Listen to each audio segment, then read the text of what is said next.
Hello dear tea friends from around the world. Welcome to a new tea class with me, Stéphane Erler. And first, welcome to the new year of 2023.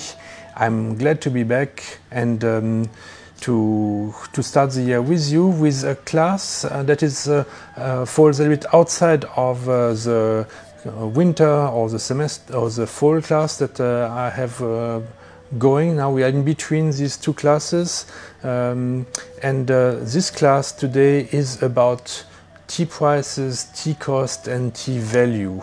I know that tea prices is always a very touchy, very interesting subject for people out there, and of course as a vendor I do have some insight in this matter, and also as a former business student in a business school, so I will give you a class about economics, what is tea price, how it's forming, and you are going to learn about this.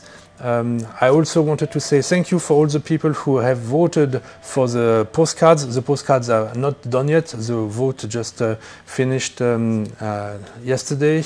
Actually, you can still vote if you have not. If you are live now, you can still vote until the end of the class, and your vote will count for the choosing of the postcard for this year. But I think the dice already cast.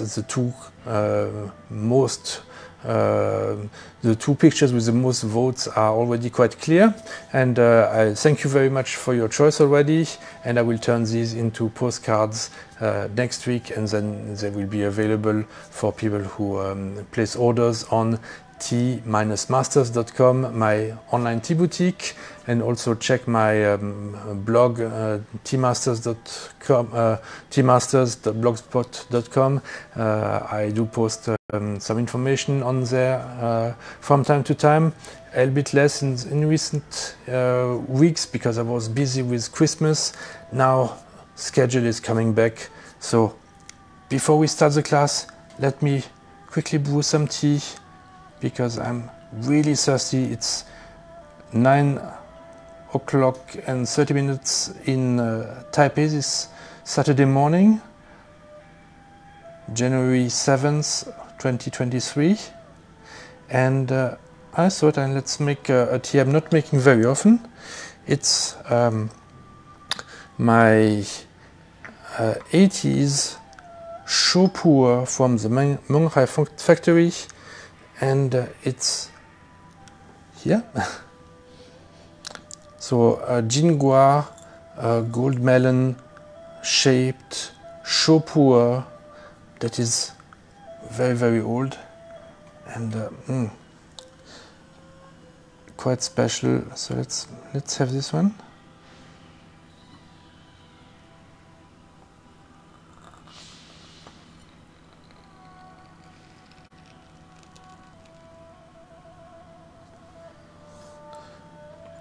Old teas we don't pour water on top. I'll let this rest a little bit. And a tea that comes a little bit out of the blue. It's definitely not the most popular tea in my selection, because Chaud Pour are teas that are quite stable. They are fermented pours, but this one is very old, so it does have some change, but it's not as dramatic as a change that you would get from a Sheng Pour. That's why for aged pours the most popular are the Sheng ones, but this one is quite interesting to see how even Chaud Pour evolves, and that Chaud Pour from the 80s had a certain quality standard. Nowadays, since the monopoly of the CNNP was broken and many private firms have come up in Yunnan, and they're all making their own tea with their own recipes. There's been a lot of innovation, a lot of change in this pu'er industry, and a lot of different kinds of styles for chaud pu'er, and this is the only style that was available in the 80s, because there were much fewer companies at the time, and they were all Chinese monopolies, and therefore they operated with pretty much the same standards and formulas and techniques.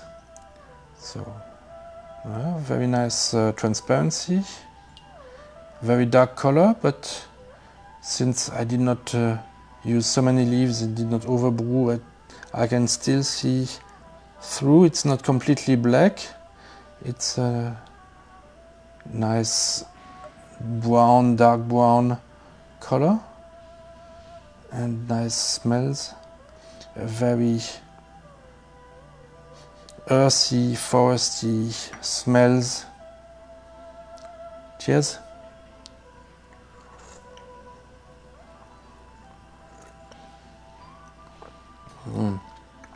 And also very, very sweet. Okay, now that my throat is better, I can start my classes. So, tea prices, tea costs, how does a tea price form? Now, for a long time, economists have argued that the price is linked to the amount of work that one puts in making an object. Of course, you spend much more time and effort to build a house than to build a teapot, for instance, and therefore the house is going to be more valuable, more pricey. Or a work of art, a painting that takes 100 hours should be more expensive than a painting that takes 10 hours. This was really the idea before, but actually they were more thinking, of course, in terms of agriculture in those days. And if you work 10 hours in the field, you probably you should be rewarded 10 times more than if you only worked 1 hour. So the price of work, when it's very basic, is very much linked to the time. Still up to today, most people like to be paid by the amount of time that they are working. But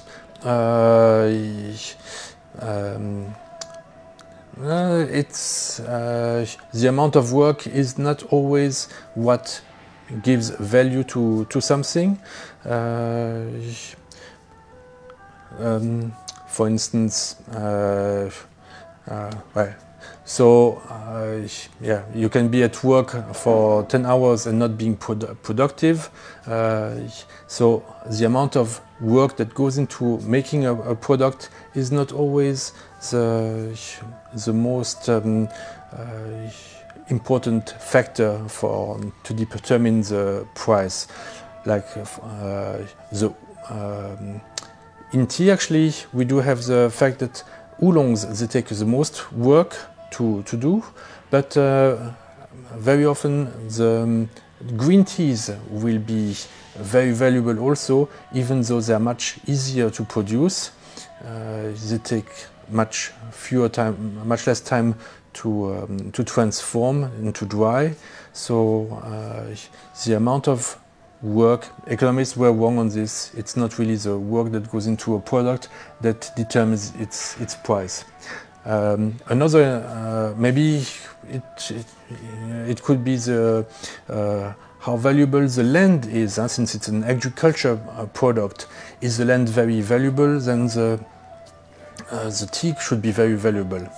Well, here we have another counter example with high mountain oolongs compared to low elevation oolongs. In Taiwan, the biggest producing region is in Mingjian in Nantou County, and in this region you also find lots of other agriculture products like dragon fruits, pineapples. And fruits are more on the high end of what is valuable in terms of price for agricultural commodities. And so tea is also planted in Mingjian, but nowadays these teas are the cheapest on the market in Taiwan. And where do the most expensive teas from Taiwan come from? They come from the high mountains, land that is actually very, very cheap because it had very little use. It was very difficult to access for a long time until they built better roads to go to the mountains. These lands are also not friendly to build houses because of landslides. Here we have lots of earthquakes, so it would be really very dangerous to live in the mountains. Then you have to add more foundations, more work to build your houses, and you are in a remote place, not convenient. So very few people want to move to the mountains. The mountains, therefore, are very cheap. But guess what? It's in the high mountains now that the most valuable teas in Taiwan come from. And in Mingjian, in Nantou County, where this land is much more flat and can be used for different kinds of other agriculture, maybe even nowadays for industry, this very valuable land turns out the cheapest teas in Taiwan. So it's really not a question of the cost that goes into your product, but it must be something else. Now, what could it be? Let's have some tea.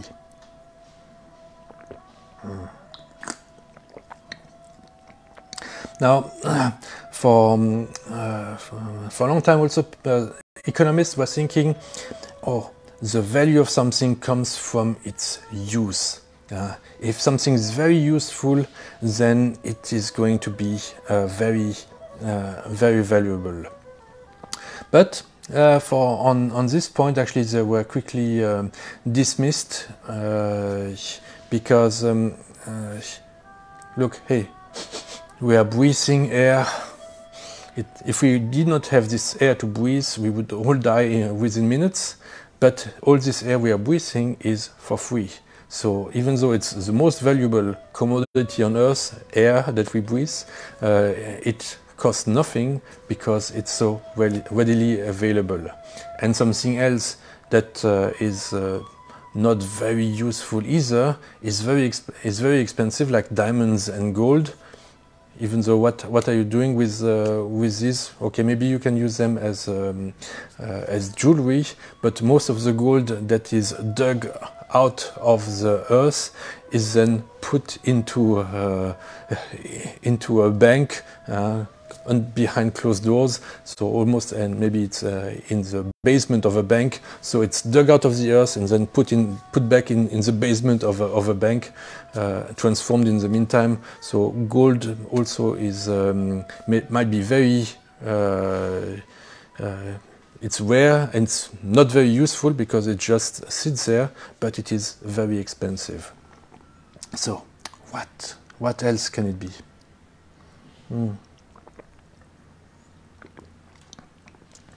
So there are actually many factors, and one of the factors that also goes into the price is what is the value of a product and in relationship with how available it is. Now we see air is very available, but tea is not that readily available. You need somebody to make it, and you need to give him an incentive to make it. So the best incentive in our world is to pay to pay something for him, or to barter, to give something in exchange. because you find it available for interesting, useful for you, and for him, he might find money more useful for himself than tea that he can make in excess. Now, tea has lots of values, lots of uses. It can, especially in Taiwan and China, be used as a gift.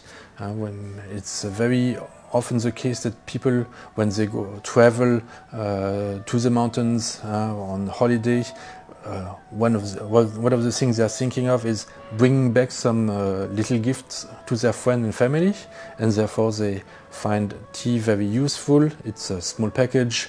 It's something that everybody enjoys, drinking in the morning with breakfast, to wake up.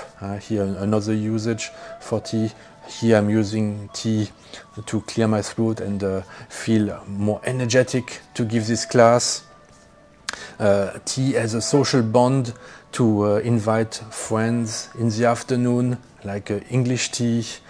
So tea has really lots of different usages and values.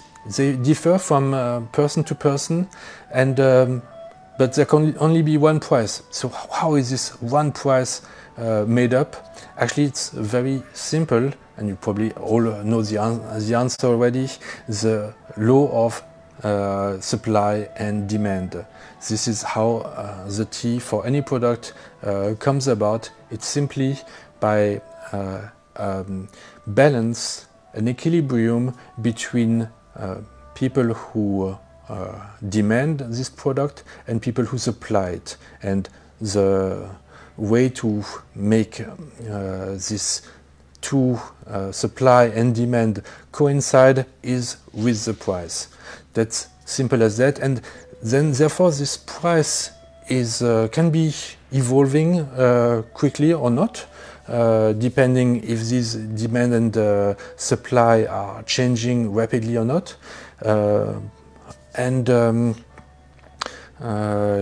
We can see in the tea, for instance, that actually since I've been starting selling tea in 2005, so already 18 years ago, there are some teas, their prices have been completely stable.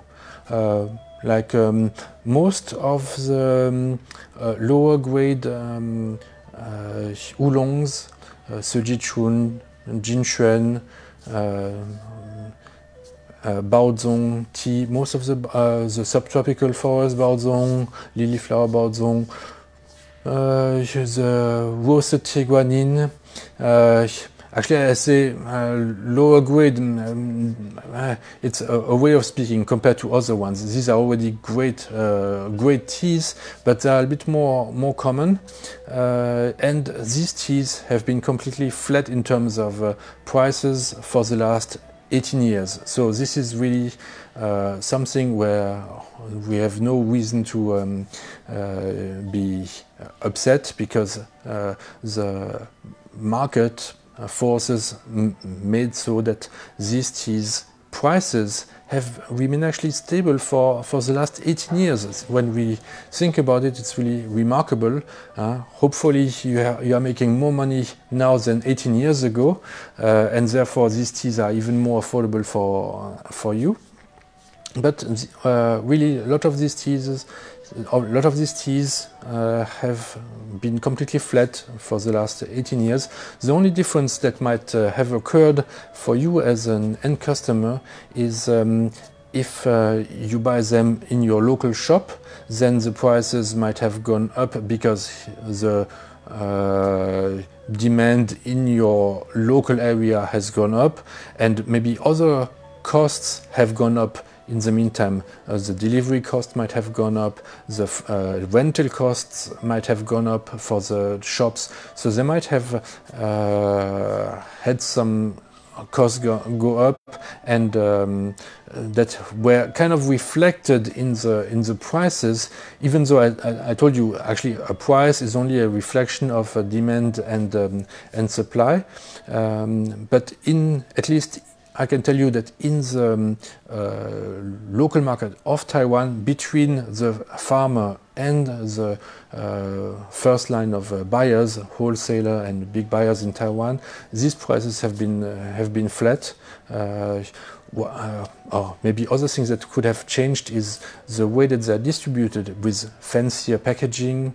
This will have also made them more valuable. Something that else, smaller packaging is also something that allows a consumer to try more different teas, and this will also make the cost go higher because it's more appealing.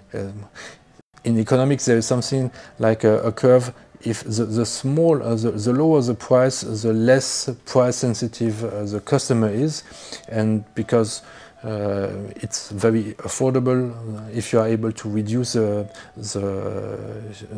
price, and therefore it's easier to be purchased.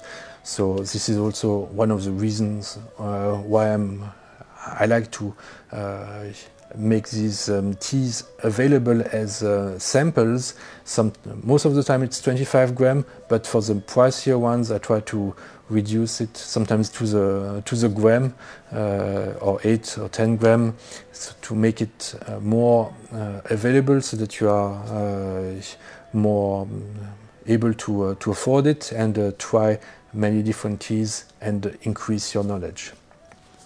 But this is this will be part of the next thing.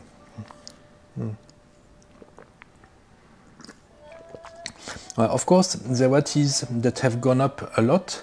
In the meantime, in the last 18 years, here I'm thinking of aged pu'er. I'm also thinking of gushu pu'er, while plantation pu'ers were kind of flat, did not change much, but the gushu, the old arbor pu'ers, these have really gone up a lot in the last 18 years. I'm also thinking of high mountain oolongs. Actually, these are this is one of the exceptions in Taiwan of a tea that has gone up in value, and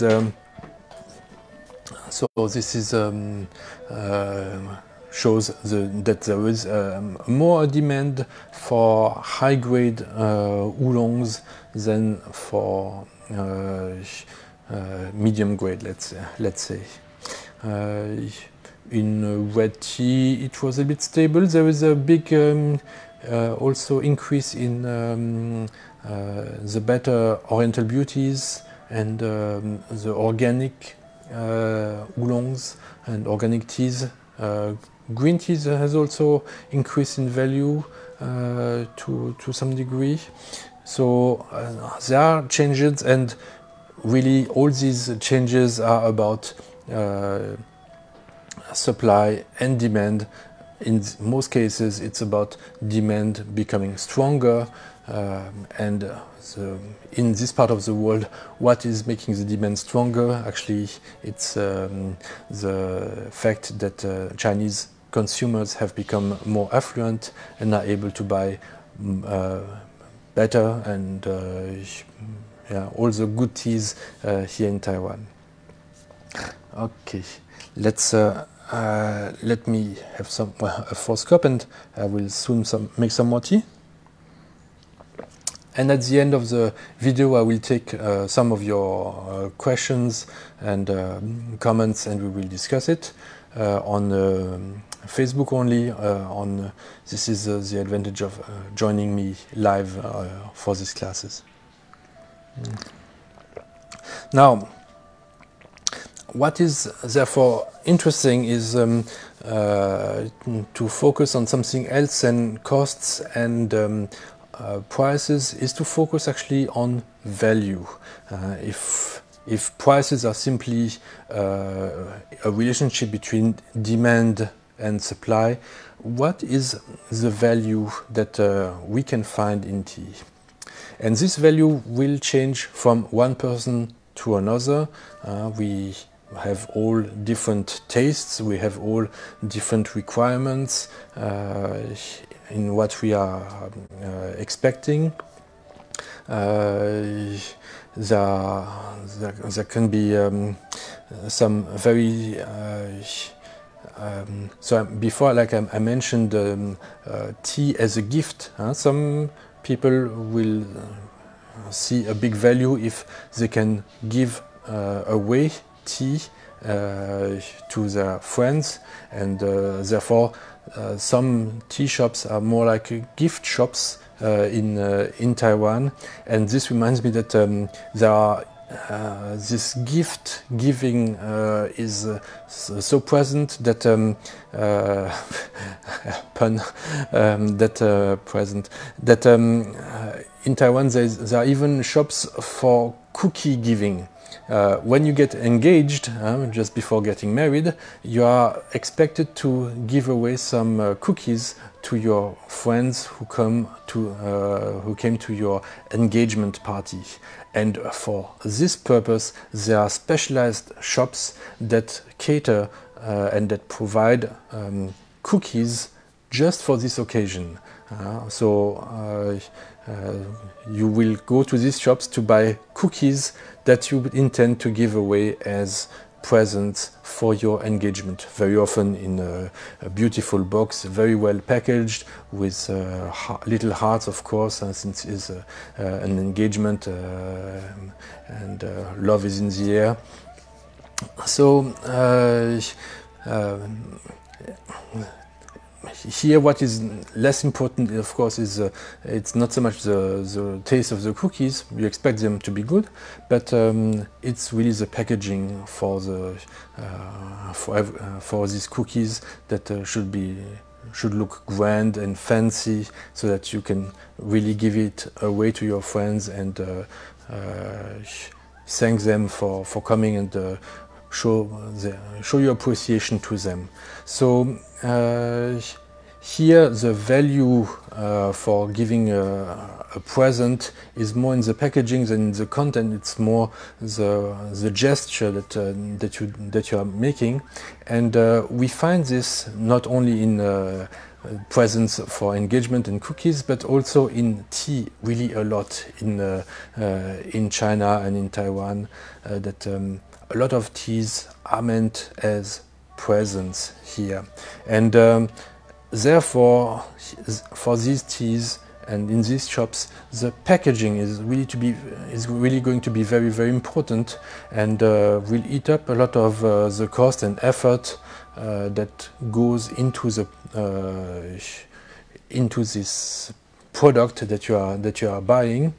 Whereas when you buy it directly from the farmer, it's a plastic bag, a very big plastic bag, not fancy at all, not and it will be the very same plastic bag if you buy your lot of 18 kilograms of oolong from Songboling from Mingjian, the cheapest oolong, or if you buy the most expensive oolong in the high mountains, it's going to be the very same bag. And therefore this bag is really not suitable for giving away to customers, because they feel, hey, what am I really buying? What is really the value in what we are buying? Definitely it should not be the packaging.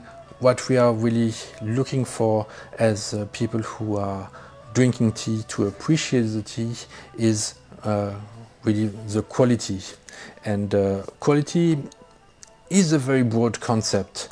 It really can mean a lot of different things for different people.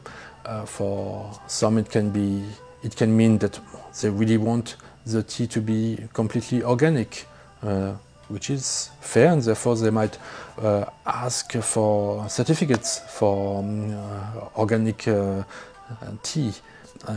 But here again, my experience is that these certificates make sense for very large plantations that turn a lot of tea, that produce a lot of tea, but from smaller plantations it's much more difficult to get, because actually they produce day by day, and from one day to another actually a tea could be organic or not. If the neighbor sprays some pesticide on his plantation or not, this could also alter the how organic the leaves are at the neighbor's plantation. So this is very tricky for small farms to provide certificates of that the tea is organic, because they are going to produce during several days during a harvest period, and the quantities they produce are quite limited, and the cost for these certificates are quite high, and and are difficult to justify compared to the small amount that is produced. So it's really the larger plantations where you can get these certificates from, and therefore larger plantations are run in a more industrialized way. Of course, if they aim at being organic, they will not use pesticides, and will be careful on the fertilizers they are using, but they might still not be the most interesting teas, because if you produce really so much, you need a large land. This is not something you can do, for instance, in the high mountains. So we don't see this kind of organic operations in the high mountains, but actually much more in Mingjian, in Nantou, the place I was talking about, this largest producing region in Taiwan. They are the ones who are growing organic much more than the ones in the high mountains, because in the high mountains the quality is already there. They don't need to the freshness of the leaves, the intense tastiness, the buttery feeling is so much present that consumers that drink this, they feel comfortable in the mouth. They don't need a certificate to make them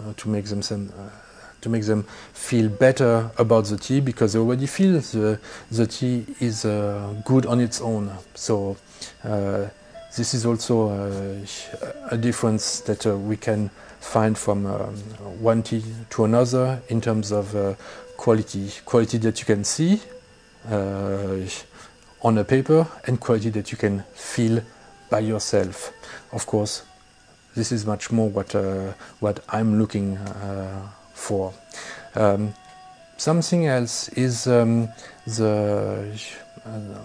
that I find valuable is to know exactly where the tea comes from, the production method behind it, when it was harvested, in which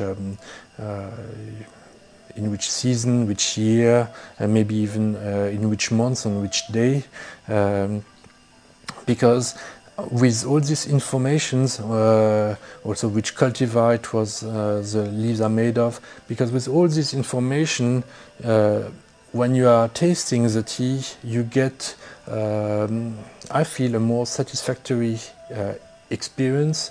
You can better understand the tea that you are drinking, comparing it to other teas that you have drunk in the past, and you are able to build a kind of library in your head of your different tea experiences, and it will make much more sense for you also intellectually to be able to classify all this information. Whereas if it's simply if you're drinking maybe it's a great tea, but if it simply says, okay, Red Bliss, and you have no information, you don't know, you maybe just know it's coming from Taiwan, but Does it come from the East Coast? Does it come from Sun Moon Lake? Is not mentioned. Is it what cultivar? When was it harvested? So with this, when I don't have this information, I feel a bit at a loss, and I feel that my experience is lacking. Maybe if I get later the answer, it can be interesting to try to guess what tea it is. As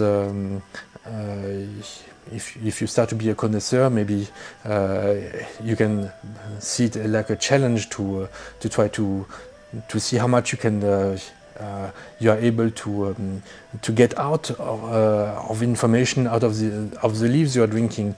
But if you don't get the answers at the end, this can be quite frustrating, and it does not really add to your knowledge.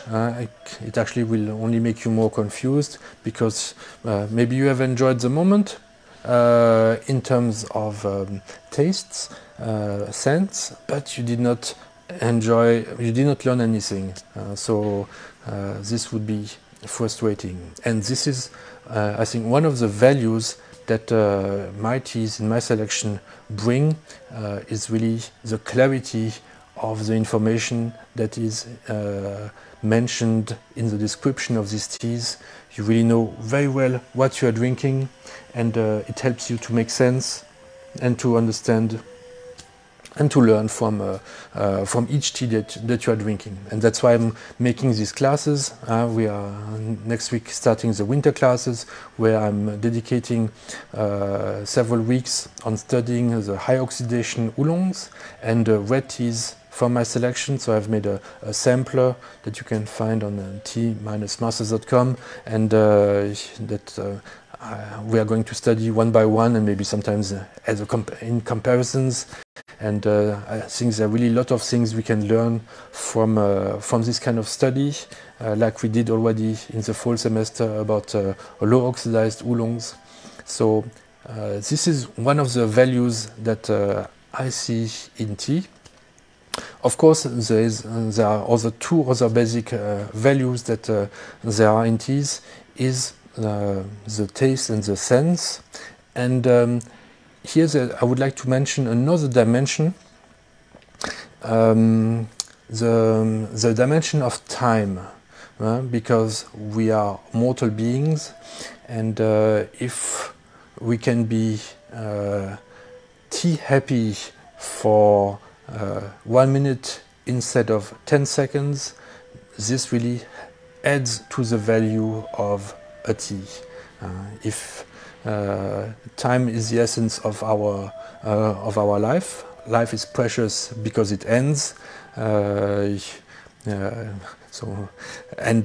Therefore, if we can have longer pleasure, longer tea bliss, longer aftertaste in the mouth, this is really important value. Whereas there are some teas, you drink them and the pleasure lasts for 2 seconds and it's gone. You have to drink another cup. And there are other teas, like lots of nice pu'ers or roasted oolongs, or even the high mountain oolongs on a lighter note, but they have this aftertaste that I enjoy, that you can still feel the tea even sometimes several minutes after you have drank it, because it's still present in your on your palate and making you salivate. A lot of things happening in your mouth. So this is a very important component of the value of tea.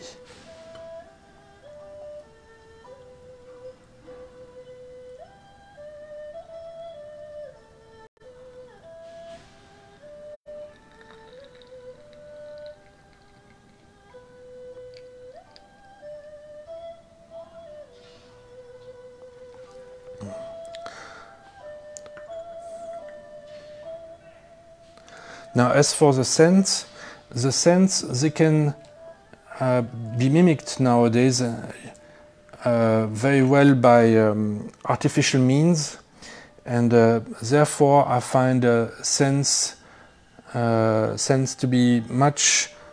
They lose a bit in value, because if it's so easy to get artificial sense, then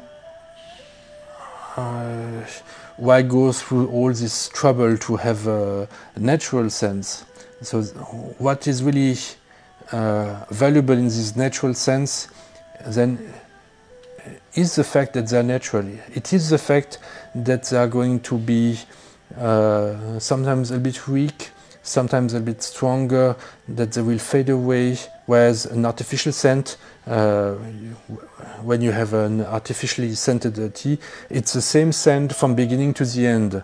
It's the same scent on the dry leaves than in the cup. Whereas with a natural tea, these scents are evolving. They are much more subtle and faint. Sometimes it's a bit frustrating because they're difficult to explain, to describe, to find the proper words. But these and they are not as strong as artificial scents. But these scents, we have also to appreciate the fact that they are natural and that they evolve. That sometimes they, like life, fresh scents will die after a certain time. So it might look like it might be frustrating if you have left your bag opened for a while and your fresh tea loses its scent for a while. But this is also its value. It's that it's fragile and it has to be enjoyed while it's there, and therefore you also learn to take care of your tea well, to store it well. In a dry and a clean place, not in the kitchen, not in the fridge, and to close it well, keep it away from air, or store it in a porcelain jar, let it evolve naturally. Still very nice color.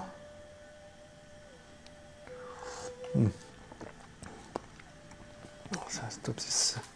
So, but definitely the taste is one of the very important factor, because with this taste and aftertaste, this is how the pleasure of both the taste and the flavors, and the flavors is the combination of taste and sense, how it works together. I also meant for another thing that is important about value for me is kind of authenticity and the mix, the right mix between the tea and the place where it comes from.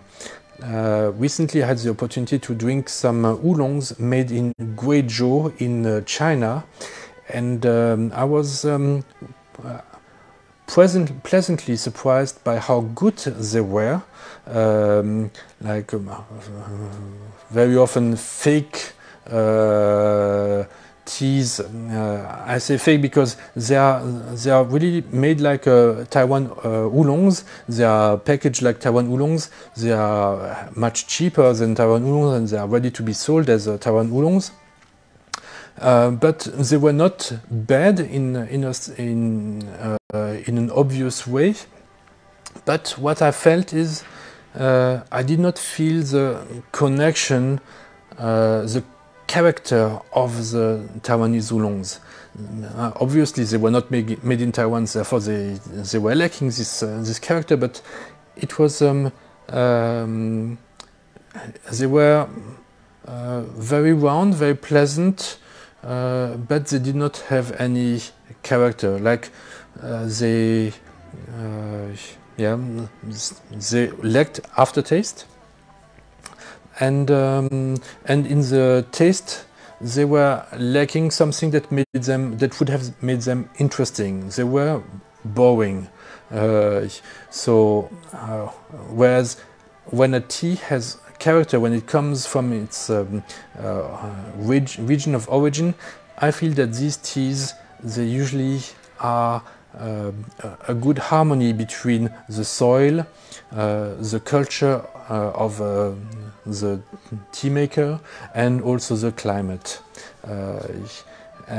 So each tea in Taiwan reflects really these three elements of soil, tea culture, and climate. And when they are made elsewhere to be as copies, then they taste like lookalike, but they don't have the. When you look in the detail, something is missing, and in this case, it was character, so personality, things that will make them interesting to drink for several rounds and to focus your attentions on them. Here, I was okay, nice, but I did not feel any connection. These teas were, yeah, more for mass production maybe, but they were not interesting.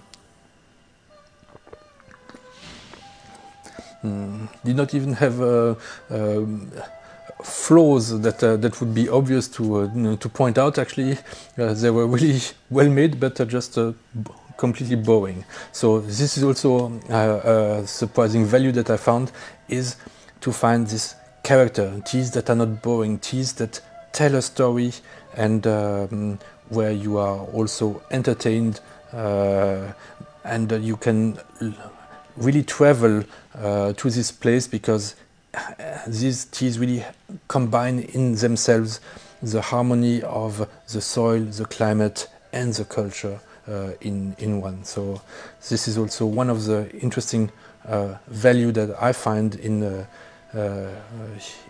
very authentic teas. Dongding Oolong, High Mountain Oolong, most of the teas that are in my selection, all the Oriental beauties come from Hsinchu. They are linked really to the place of origin, Baozong from the Wenshan area, because even in Taiwan I did taste once a Baozong made in Alishan, and that was also a very strange tea.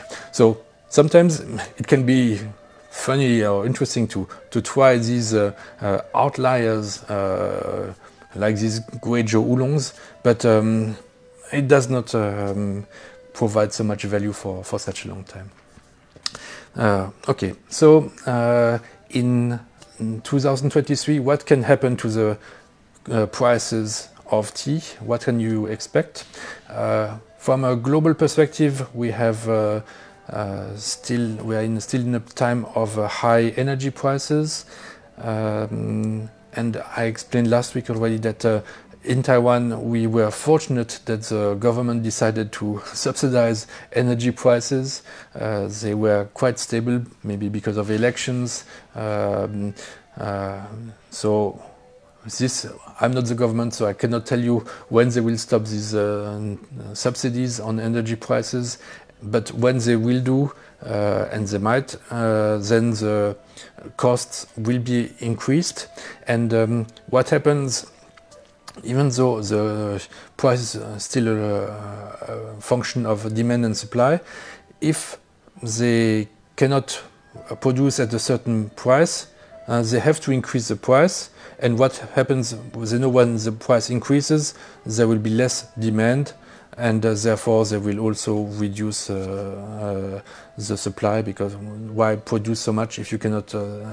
Why produce 100 when you cannot sell 100? Then with prices going up, when costs are going up, the supply will also go down, because not so much can be sold at higher prices as before.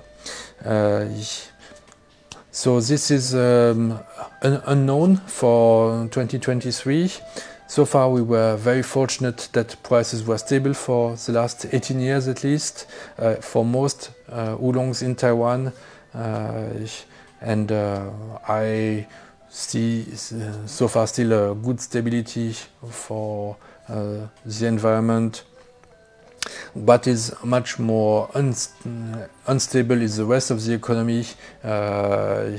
Today I'm not going to give my predictions, maybe in another class for the rest of the year, but I hope that you will continue to have good jobs and be able to afford good teas from Taiwan. Thank you very much for watching this little economy class, and it was I hope I did not get too much carried away talking about these economic aspects of tea. Thank you very much for watching, and I'll see you next week then for another tea class. Bye bye.